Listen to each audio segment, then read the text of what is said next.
நெல்லையில் கணவரின் உறவினர்களிடம் இருந்து குழந்தையை மீட்டு தரக்கோரி வீட்டு வாசலில் அமர்ந்து பெண் தர்ணா போராட்டத்தில் ஈடுபட்டார்.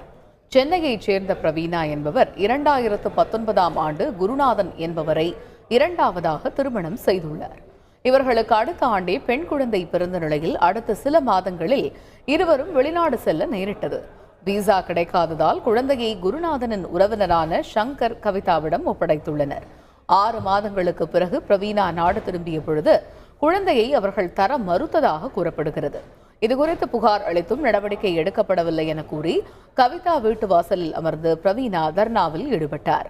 குழந்தையை தனது கணவர் விற்றுவிட்டதாக கூறி இருவரும் மிரட்டுவதாக போலீசாரிடம் பிரவீனா முறையிட்டார்.